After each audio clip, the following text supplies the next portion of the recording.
Hello everyone, నమస్తే అందరికీ. ఇవాళ అయితే మనం కట్టెల పొయ్యి మీద ఫ్రై చేపల పులుసు చేసుకోవడం ఎలాగో చూద్దాము.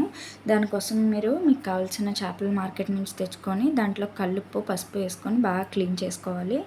పక్కన పెట్టుకొని వాటిలోకి కొంచెం ఉప్పు కారం కొంచెం ఆయిల్ వేసి వాటిని ముక్కలకు బాగా పట్టించాలి. మా వారైతే ఇక్కడ శిలవతి అనే చేప తెచ్చారు. చూసి ఎంత నిగనిగలాడిపోతుందో. దాన్ని అయితే ఒక half an hour to 1 hour పక్కన పెట్టుకొని లోకి మనకు కావాల్సిన మసాలా రెడీ చేసి పెట్టుకోవాలి. అందులోకి ఒక ఆనియన్, ఒక టమాటో, చిన్న అల్లం ముక్క, 7 to 8 గార్లిక్, తర్వాత ఇంట్లో రెడీ చేసి పెట్టుకున్న హోల్ గరం మసాలా, తర్వాత 1.5 స్పూన్ జీలకర్ర, 1/2 స్పూన్ గసగసాలు, ఒక యాలక వేసి మెత్తగా గ్రైండ్ చేయాలి. గ్రైండ్ చేసి పక్కన పెట్టుకోవాలన్నమాట. తర్వాత పులుసుకు కావాల్సిన చింతపండు అనేది నానబెట్టుకొని పక్కన పెట్టుకోవాలి. చూసారా, ఇలా మెత్తగా గ్రైండ్ చేసుకోవాలి. తర్వాత ఒక ఉల్లిపాయ, ఒక టమాటో, 5 ఏమో పచ్చిమిర్చి, కొంచెం కొత్తిమీర చాప్ చేసి పక్కన పెట్టుకోవాలి. తర్వాత పొయ్యి వెలిగించుకొని, చూసారా పొయ్యి ఎంత బాగా వెలుగుతుందో, టక్కన వెలిగిపోయింది. పుల్లలన్నీ పెట్టుకొని పొయ్యి బాగా మండుతున్నప్పుడు పెనం వేసుకోవాలి. పొగ వచ్చినప్పుడు అది పెట్టుకున్నారంటే చేపల పులుసు పొగ వాసన వేస్తుంది. బాగా కాలుతున్నప్పుడు పెనం వేసుకొని మనం ఆల్రెడీ మ్యారినేట్ చేసి పెట్టుకున్న ముక్కలు ఫ్రై అవ్వడానికి కావాల్సినంత ఆయిల్ అయితే వేసుకుంటున్నాము. ఆయిల్ ఎక్కువే వేసుకోవాలి. చేపల పులుసులోకి ఆయిల్ ఎక్కువ లేకపోతే బాగోదు.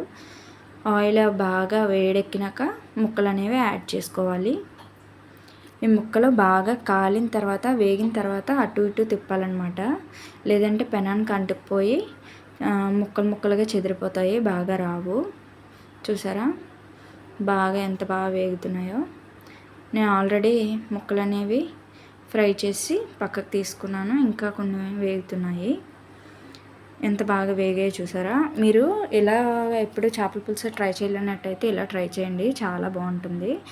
ముక్కలు మనం పులుసు వెంటనే వేసుకొని తిన్నా కూడా ముక్కలు కూడా చాలా టేస్టీగా ఉంటాయి. తర్వాత ఆ పెనంలోకి కొంచెం ఆయిల్ యాడ్ చేసుకొని ఉల్లిపాయ పచ్చిమిరపకాయ వేసుకొని బాగా ఫ్రై చేయాలి. మనం నార్మల్ చేపల పులుసు అయితే మార్నింగ్ చేసుకొని ఈవినింగ్ తింటేనే కానీ ముక్క అనేది వెంటనే తింటే చప్పగా అనిపిస్తుంది. ఇలా ట్రై చేయండి, వెంటనే తిన్నా కూడా చాలా బాగుంటుంది. తర్వాత ఉల్లిపాయలు అవి వేగిపోయాక టమాటా యాడ్ చేసుకోవాలి. టమాటా యాడ్ చేసుకుని బాగా ఫ్రై చేసుకోవాలి. తర్వాత మనం ఆల్రెడీ గ్రైండ్ చేసి పెట్టుకున్న మసాలా అనేది వేసుకోవాలి. వేసుకొని బాగా ఫ్రై అవ్వనివ్వాలన్నమాట. ఆయిల్ అనేది చూసారా ఎంత బాగా పైకి తేలిపోయి మసాలా పచ్చివాసన అంతా పోయేలాగా మనం ఫ్రై చేసుకోవాలన్నమాట. దాంట్లోకి కావాల్సినంత ఉప్పు కారం అదంతా కూడా యాడ్ చేసుకోవాలి. కారం అనేది చేపల పులుసులోకి ఎక్కువే పడుతుందండి, లేకపోతే మనకి టేస్ట్ అనేది రాదు. తర్వాత మనం ఆల్రెడీ నానబెట్టి పెట్టుకున్న చింతపండు గుజ్జు తీసి వేసుకోవాలి. వేసుకొని బాగా కలపాలన్నమాట. ఎక్కువ వేసుకోవాలి. మా ఇంట్లో వాళ్ళకైతే చిక్కగా ఉంటే నచ్చదనమాట, పలుచగా ఉంటేనే నచ్చుతుంది. సో తర్వాత ఇంకా కొంచెం వాటర్ వేసి ఇక చూసారా యాడ్ చేశాను. ఒక పక్కనైతే రైస్కి ఇలా ఎసరు పెట్టుకున్నాను. మీరు ఎప్పుడు రైస్ ఇలా ట్రై చేయలేనట్టయితే ఇలా వండండి, చాలా బాగుంటుంది. రైస్ అనేది ముందుగా నానబెట్టుకొని హాఫ్ అన్ అవర్ ముందు 1 అవర్ ముందు మనకి ఇలా ఎసరు పెట్టుకొని వండుకున్నట్లయితే మీరు మార్నింగే వండేసినా కూడా ఈవినింగ్ వరకు చాలా బాగుంటుందన్నమాట. పాడవడం అంటుకోవడం అలాంటిది ఏమి ఉండదు. ఎవరైనా క్యారేజీలకు ఉన్నట్టయితే వండుతుంటే మధ్యాహ్నం వరకు ఎలా ఉంటుందో, రైస్ బాగుంటుందా లేదా అన్న భయం అయితే ఉండదు. విడివిడిగా వస్తుంది, రైస్ చాలా బాగుంటుంది. తర్వాత మనం తలకాయ ముక్కలు అయితే ఫ్రై చేయడానికి అవ్వదు కదా. సో పులుసు వేసుకున్న తర్వాత చేప తలకాయ ముక్కలు వేసేసుకొని మూత పెట్టుకొని బాగా మరగనివ్వాలన్నమాట పులుసు. చూసారా ఎంత బాగా మరిగిపోయిందో, తెల్ల కాగుతుందన్నమాట. ఇలా పులుసు మరుగుతున్నప్పుడు ఒక పక్క రైస్ కూడా అయిపోయింది. మనకు 5 minutesలో ఉడికిపోతుందండి రైస్. ఇలా అయితే చాలా ఫాస్ట్గా ఉడికిపోతుంది. చేస్తున్నాను అనమాట. మా పెద్దవాళ్ళు కూడా ఇలాగే జిబ్బులు పెట్టి వార్చేవారు. నేను కూడా అలాగే నేర్చుకున్నాను, చేశాను. ఇక్కడైతే పులుసు చూసారా ఎంత బాగా మరిగిపోయిందో.